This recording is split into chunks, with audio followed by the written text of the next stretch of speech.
अस्सलाम वालेकुम। हमारा आज का सवाल ये है कि मेरी शादी को 30 साल हो गए हैं पर अभी तक औलाद नहीं हुई। आपसे दरख्वास्त है कि कोई वजीफ़ा बता दें।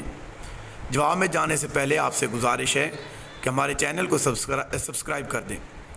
हर इंसान में अल्लाह ताला ने फितरी तौर पर औलाद की मोहब्बत रखी है। शादी का बुनियादी मकसद भी अफजाइश नस्ल है, लेकिन औलाद के हासिल ना होने की सूरत में इंसान को नाशुक्री और एहसास कमतरी में मुब्तला नहीं होना चाहिए, बल्कि अल्लाह ताला की तरफ मुतवज्जो होकर दुआएं मांगनी चाहिए। इलाज और मुआवजा जारी रखते हुए नेक अमाल और ख़ुसूसी तौर पर ये जो आपको 4 बातें बताएंगे, अगर आप कर लेते हैं तो इंशाअल्लाह दुनिया की कोई भी चीज़ आपको बे औलाद नहीं रख सकती। इंशाअल्लाह आपकी औलाद अल्लाह ताला के हुक्म से होकर रहेगी। आपने पहला काम ये करना है कि सूरतुल अंबिया का आपने विर्द करना है। हर नमाज के बाद 7 मरतबा आयत रब्बे ला तज़रनी फ़र्दन व अंत खैरुल वारिसीन। दूसरी बात ये करनी है कि बाकसरत इस्तग़फ़ार पढ़ते रहना है। कम अज़ कम 100 बार सुबह और 100 बार शाम को पढ़ने का एहतमाम करें।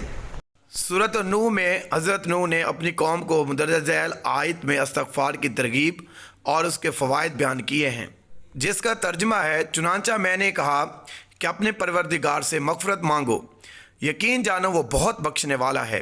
वो तुम पर आसमान से खूब बारिशें बरसाएगा और तुम्हारे माल और औलाद में तरक्की देगा, तुम्हारे लिए बागात पैदा करेगा। तीसरा काम जो आपने करना है वो सलातुल हाजत पढ़ने का है। हदीस शरीफ में है, जिस शख्स को अल्लाह ताला से ख़ास हाजत या किसी बंदे से ख़ास काम पेश आ जाए तो उसको चाहिए कि खूब अच्छी तरह से वज़ू करे और फिर 2 रकत अपनी हाजत की नीयत से नमाज हाजत पढ़े। इसके बाद अल्लाह ताला से हम्दो सना करे और दुरूद शरीफ पढ़े। इसके बाद अल्लाह ताला से दुआ करे। चौथा काम जो आपने करना है वो भी बहुत अहम है।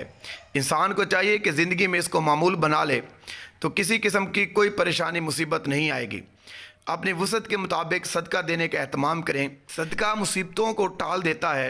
हज़रत उमर से रवायत है कि नबी पाक सल्लल्लाहु अलैहि वसल्लम ने फरमाया, सदका दो और अपने मरीज़ों का सदक़े के ज़रिए इलाज करो, इसलिए कि सदका बीमारियों और परेशानियों को दूर करता है।